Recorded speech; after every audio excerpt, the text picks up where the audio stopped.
اوقات بہت سی محنتوں کا نتیجہ انسان دیکھتا ہے کہ ضائع چلا گیا. میں نے 10 سال محنت کی، حاصل کوئی نہیں نکلا. یہ ثمرات کیا ہیں؟ محنتیں، محنتوں کے ثمرات کا ضیاع. کوشش آپ نے کی، قسمت کی خوبی دیکھی ہے، ٹوٹی کہاں کمن، 2-4 ہاتھ جب کے لبے بام رہ گئے. Be prepared. ایک شاعر کے یہ اشعار ہیں، وہ کمیونسٹ تھا، میں نام بھی نہیں لیتا، لیکن یہ کہ یہ اسی انقلابی، چونکہ ان کا بھی ایک انقلابی نظریہ ہے، انقلابی عمل میں یہ سارے مراحل آتے ہیں. کوئی سیٹ بیک آیا، فرض کیجئے کوئی ناکامی ہو گئی، تو اپنے ساتھیوں کو دل بندھانے کے لیے یہ فصل امیدوں کی ہمدم اس بار بھی غارت جائے گی، سب محنت صبحوں شاموں کی اب کے بھی اکارت جائے گی. میرے نبی کے ثمرات کا جو لفظ یہاں آیا ہے، وَنَقْصٍ مِّنَ الْأَمْوَالِ وَالْأَنفُسِ وَالثَّمَرَاتِ، سب محنت صبحوں شاموں کی اب کے بھی اکارت جائے گی. دھرتی کے کونوں کھدروں میں پھر اپنے لہو کی کھاد بھرو، پھر مٹی سینچو اشکوں سے، پھر اگلی رت کی فکر کرو، پھر اگلی رت کی فکر کرو، جب پھر ایک بار اجڑنا ہے. ایک فصل پکی تو بھر پایا، تب تک تو یہی کچھ کرنا ہے. ایک مقصد ہے سامنے، انقلاب برپا کرنا ہے. ایک کوشش ناکام ہو جائے کوئی پرواہ نہیں، نیکسٹ. پھر تیار رہو ناکامی کے لیے. ایسا نہ ہو جو انگریزی میں کہتے ہیں hope for the best but be prepared for the worst.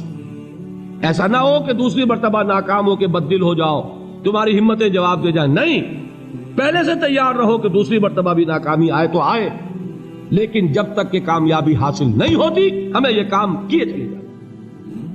دیکھیے سیرت میں آیا کہ نہیں یہ واقعہ. بدر میں مسلمانوں کو فتح ہوئی تو احد میں زک پہنچی کہ نہیں؟ 70 صحابہ شہید ہوئے کہ نہیں؟ اگر ان کی ہمتیں جواب دے جاتی تو گاڑی کیسے چلتی آگے؟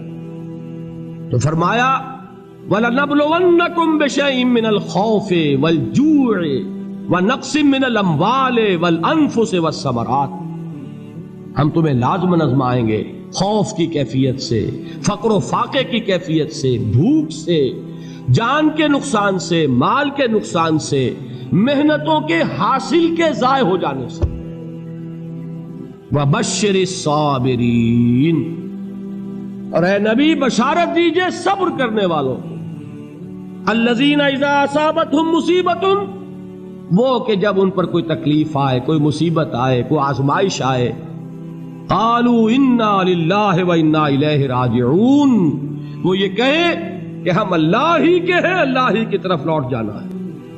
یہ وہی انداز ہے جو میں نے فارسی کا شعر سنایا تھا آپ کو کہ سرے تسلیم خم ہے جو مزاج یار میں آئے. وہ ہمارا مولا ہے، ہمارا آقا ہے، اگر اسے یہی منظور ہے تو ہمیں بھی یہی منظور ہے. میں نے تسلیم و رضا کی بات کی تھی نا، آپ کو کچھ شعر سنائے تھے. ایک شعر اور سنیے، اور یہ کس کا ہے؟ محمد علی جوہر کا. ایک مرتبہ جیل گئے، ان کی ایک بیٹی جوان بیمار ہوئی، فوت ہو گئی. باہر چھوڑا انگریز نے، جاؤ بھائی دفن کر دو بیٹی کو. دوسری مرتبہ جیل گئے، دوسری جوان بیٹی اسی مرض میں مبتلا ہوئی. اب یہ جیل میں ہے، خبر پہنچی کہ دوسری بیٹی کے اوپر بھی اسی مرض کا حملہ ہوا ہے.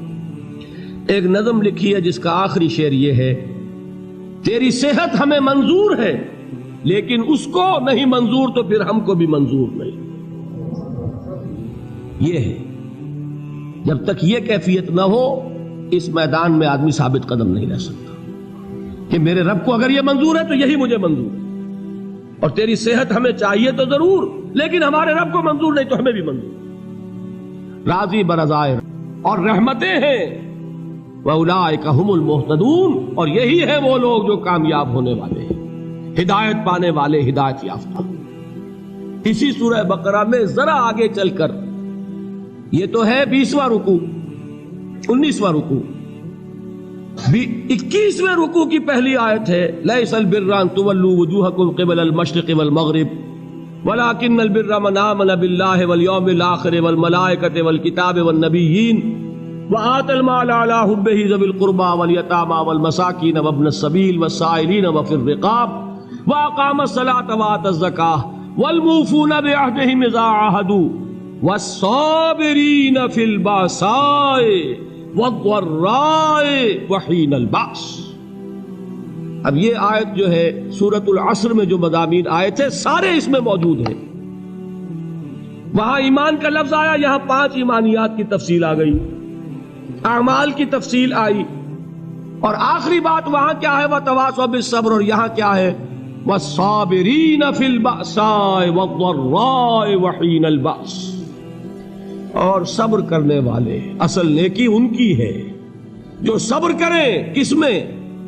جنگ کے وقت، ذرائے، باسائے، باسا کہتے ہیں فقر اور فاقہ، واحد آئے گا باس تو اس کے معنی جنگ، اور باسا جمع میں آئے گا تو فاقہ، فقر، بھوک، اور ذرائے جسمانی تکلیف، ضرر، جسمانی تکلیفوں میں صبر کرنے والے، فقر اور فاقے میں صبر کرنے والے، اور جنگ کے وقت صبر کرنے والے۔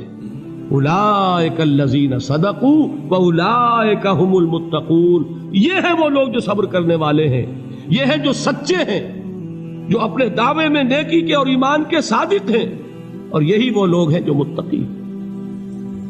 اگلی سورت ہے سورہ آل عمران، اس میں 2 لفظ آئے ہیں، آخری آیت، یا ایھا الذین آمنوا اصبروا وصابروا ورابطوا واتقوا اللہ لعلکم تفلحون۔ دیکھیے یہاں صبر اور صابر، جو تعلق جوہد اور جہاد کا ہے وہی ہے صبر اور مصابرت۔ صبر ایک طرفہ عمل ہے، آپ جھیل رہے ہیں، برداشت کر رہے ہیں، صبر علی المعصیہ، صبر علی الطاعہ، صبر علی الابتلاء، یہ سب کیا ہے؟ صبر۔ اور مصابرت کیا ہے؟ صبر کا صبر سے مقابلہ۔ یہ سورہ آل عمران، اب وقت نہیں ہے میں آپ کو سناتا اللہ تعالیٰ نے کیسے کیسے مسلمانوں سے کہا، مسلمانوں تمہیں زک پہنچی ہے تو انہیں بھی تو پہنچی تھی، ان کے 70 نہیں مارے گئے تھے بدر میں، ان کے حوصلے جو ہیں وہ تو پست نہیں ہوئے، وہ اگلے سال آ گئے تم پر چڑھائی کر کے، تم کیوں اتنا برا مان رہے ہو؟ تمہارے دل اتنے زخمی کیوں ہو گئے؟ تمہیں تکلیف پہنچتی ہے تو انہیں بھی پہنچتی ہے۔ اپنی غیرت جو ہے ہمیں ذرا اس کا جائزہ لینا چاہیے۔ لوگ باطل نظریات کے لیے کتنی قربانیاں دے رہے ہیں، لوگ باطل چیزوں کے فروغ کے لیے کتنی محنتیں کر رہے ہیں۔ جیسا کہ میں نے ابھی کہا تھا، اسی غیرت کو چیلنج کرنے کے لیے، ذرا آپ کی حمیت دینی کو جوش دلانے کے لیے، قادیانی نوجوان کتنی تعداد میں اپنے آپ کو دین کے لیے وقف کرتا ہے، اور آپ کتنے نوجوان ہیں جو اپنے آپ کو دین کے لیے وقف کرتے ہیں، اور ہوں وہ کھاتے پیتے گھرانوں کے لوگ۔ یہ نہیں ہے کہ اگر کوئی اور کام نہیں کر سکتا تو پھر یہ ہے کہ وہ دین کے کام میں لگ جائے۔ باصلاحیت لوگ، کھاتے پیتے لوگ، ذہنی استعداد رکھنے والے لوگ، اونچے گھرانوں کے لوگ، وہ وقف کریں اپنے آپ کو دین کے لیے۔